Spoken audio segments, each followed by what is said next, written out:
Hello, cosmic and earthbound friends, and welcome to episode 1 of The Adventures of Abernathy Franklin. And without any ado, because I don't have any ado yet, this is just the first episode, let's get into Abernathy Meet Franky.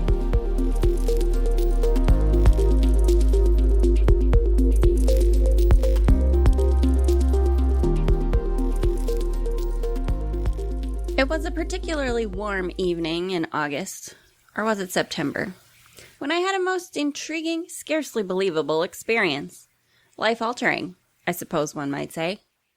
I had readied myself for bed, brushed the pearly whites, donned the pink pajamas, or they may have been coral. Or it could have been persimmon. Is that how you say that?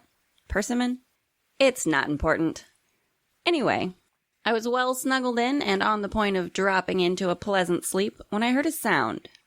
It was a sudden shuffling or scuffle coming from the direction of the kitchen, as if a body of some kind had abruptly stopped itself on the edge of a chair and shifted it an inch or two. My eyes shot open, not much use in the dark, of course, and I tilted an ear in the direction of the sound, holding my breath and listening intently. Part of me desperately wondering why I did not routinely take a carving knife to bed. There came some more soft sounds of covert movement when... Well, no, wait, I'm getting ahead of myself here. It may be an imposition to my audience to backpedal at this moment of suspense, but I feel I would be doing a disservice if I did not provide some context and mention the nights preceding the incident. For several nights prior, I had been having the most vivid and unusual dreams. Throughout my life, I have often been a colorful dreamer, and I did not think much of it at first. But I had been dreaming repeatedly of a green light. Amidst dreaming of some other mundane subject, like arguing with my mother, or being late for class or work, becoming accidentally entangled in some murder and consequent body disposal, the usual. When my dream would be interrupted by a small sphere of glowing green light. It would appear in my periphery, arrest my attention, and I would begin to follow it. As I followed, the green sphere would grow larger and brighter until my vision was completely obscured by this bright green glow. From the last of these dreams, just prior to the night in question, I had awoken to find myself standing in my garden, pajama-clad, bare feet in the mud, with my right arm outstretched as if I had been trying to touch the green light. Not a little unnerving, as you can imagine.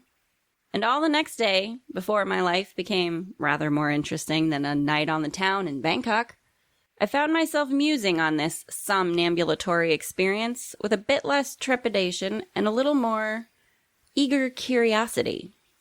What was this green light? What did it mean? Would I dream of it again?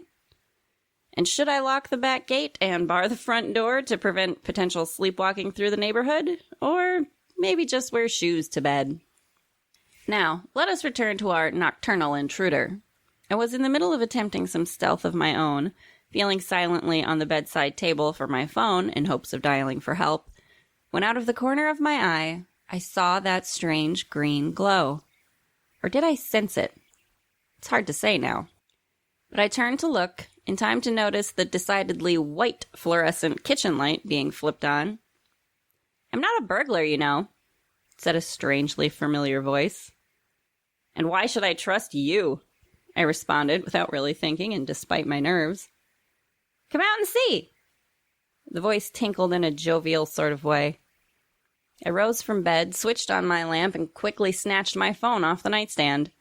No sense in giving this seemingly friendly owl all the benefit of the doubt.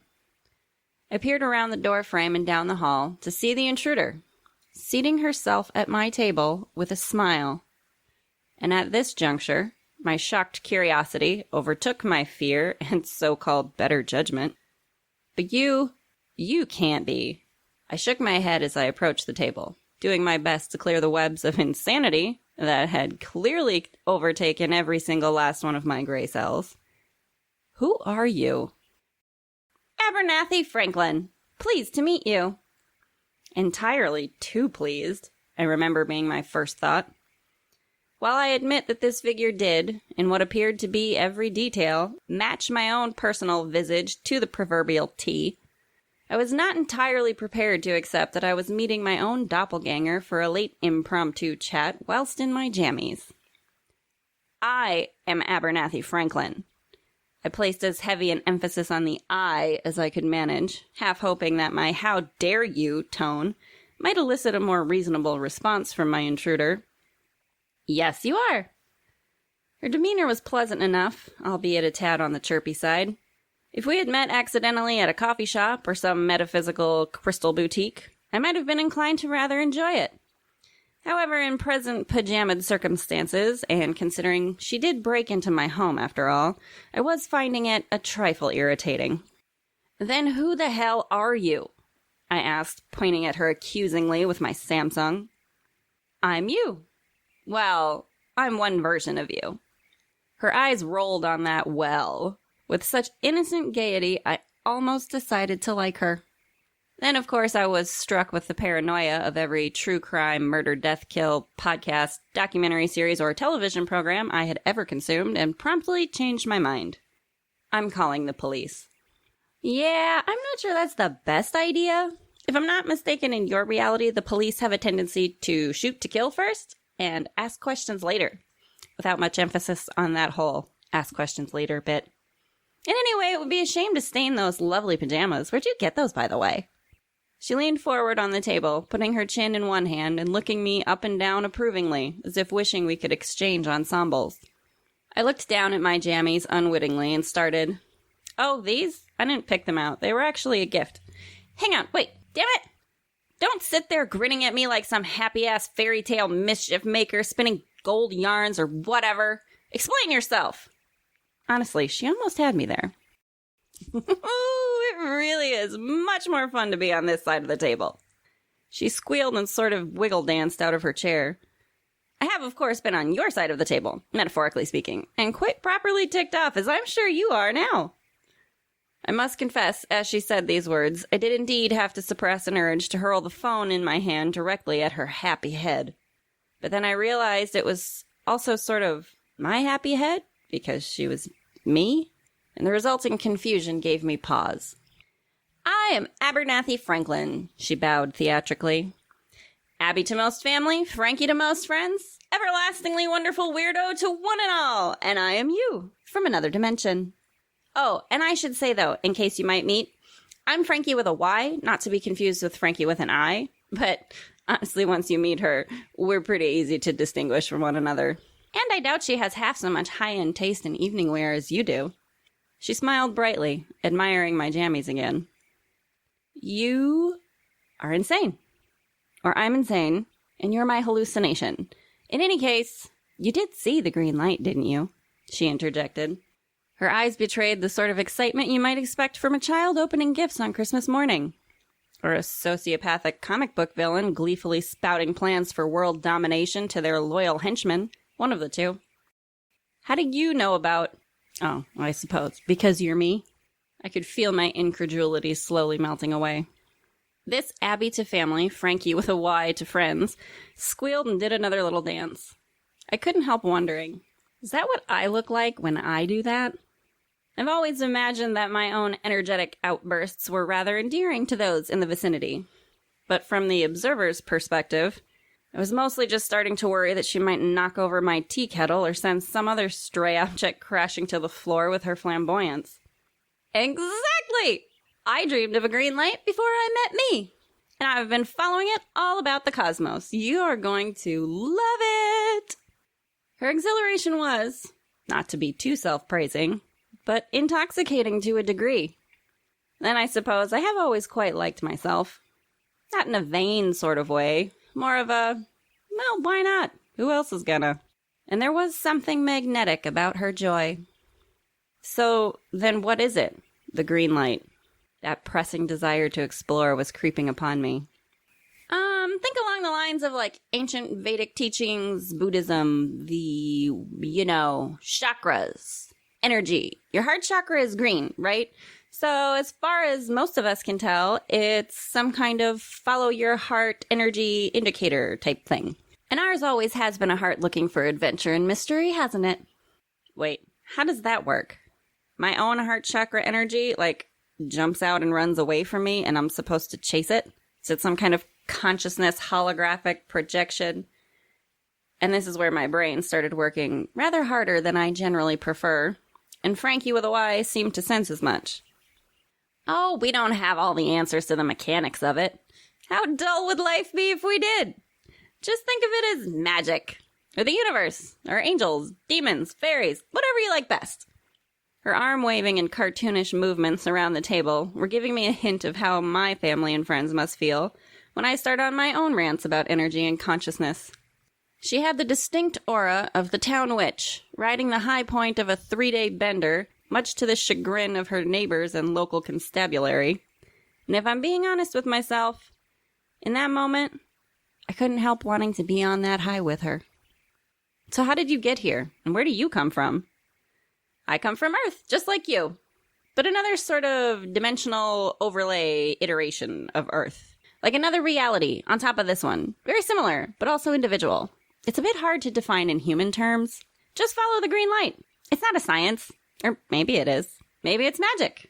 You just have to... She was making waving motions with her hands, as if trying to pluck accurate instructions out of the ether.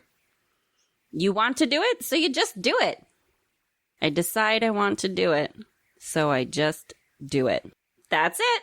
We've always been fast learners, haven't we? Yeah, right. Okay, it's time for you to float back to wherever you came from so that I can wake up in my garden again. Or go back to bed and sleep off my apparent stroke. I began shooing her towards the door. You're gonna try it. You won't be able to help yourself. The possibilities are just too delicious. She clapped her hands in what could only be described as ecstasy.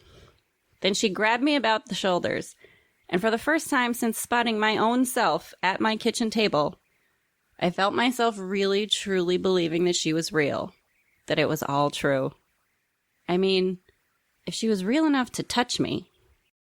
But then her eyes took on a more gentle glow as she squeezed my shoulders. Don't be afraid. I know, we've always been conditioned to be afraid, but I'm telling you, there's no need. Just trust yourself. You'll figure it out. She released my shoulders and stepped back. Instinctively, I looked down to where she had touched me and raised my hand to touch my own shoulder, about to pinch myself to prove I wasn't dreaming. I shook my head again and exasperatedly rubbed my face with my hands. Now, no, you really need to... But she was already gone. Evaporated, discorporated, disappeared into the night. Simply no longer in existence before me. Gone.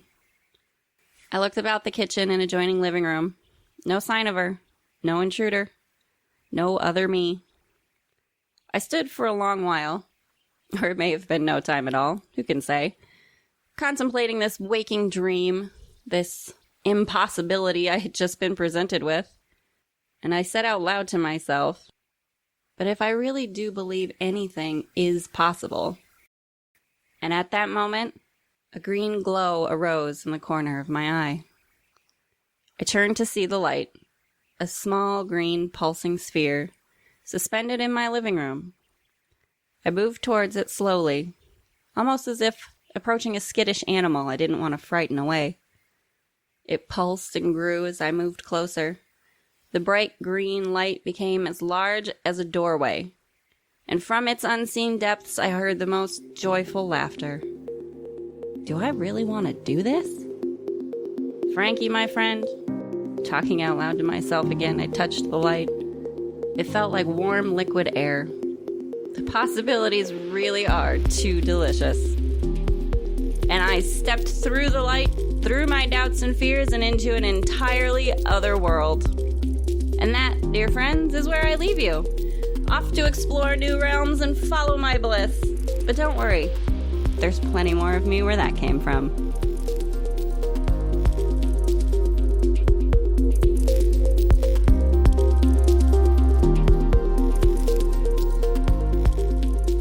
Hello, cosmic friends and family. Thank you so much for listening to this first episode of The Adventures of Abernathy Franklin. I do hope you enjoyed hearing it as much as I enjoyed creating it. I do plan to have a Patreon and an Acast supporter feature added to the description of my podcast, so if you feel like go funding some extra adventures with Franky, then please do go find those links and support my stuff. You can follow me on TikTok and Instagram, h.overseth. And until next time, much love to all of you, my earthbound and cosmic friends. Wherever you happen to be out there, I hope you're doing well.